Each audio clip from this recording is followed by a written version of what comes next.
People who know me really well know I like checking out abandoned buildings. It may not be the typical thing for an 18-year-old to do, but it's always fascinated me. A few miles from my house, actually, is an abandoned school that prolonged neglect has morphed into an eyesore. It had the potential to be something great, but any remnant of potential has dissipated. At some point, somebody decided to let it decay from a gorgeous school into something unsalvageable. If you've ever seen an abandoned building like that, you might have asked yourself, how did it get that way? Maybe someone stopped putting in the effort, or maybe someone decided it wasn't worth their time, or maybe someone settled for the situation, thinking there was really nothing they could do.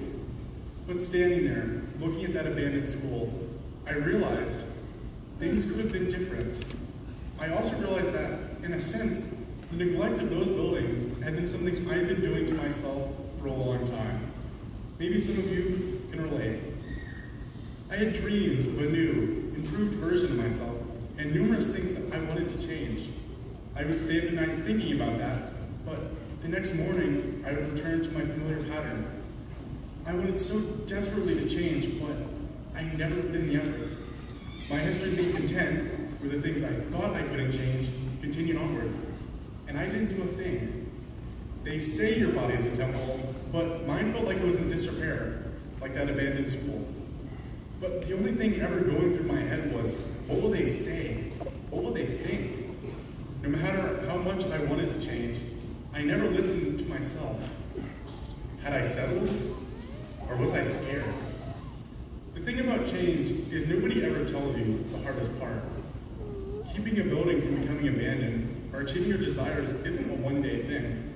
It isn't exercising every day, finding new friends, making money, or any of that.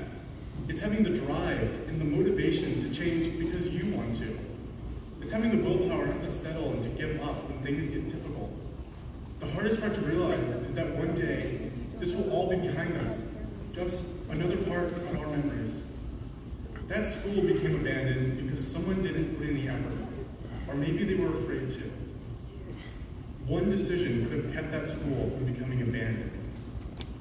No matter the previous choice, it now sits in decay as a result of the lack of action. I regret spending so much time dwelling on the change I desired without acting, but I do not regret the positive strides I made since that change. Dictating our own history requires that we must act in the present to better our future selves. One choice can alter our history, so I encourage you all to think about that dream, that wish, that goal you all have, and never be afraid to make that change your reality.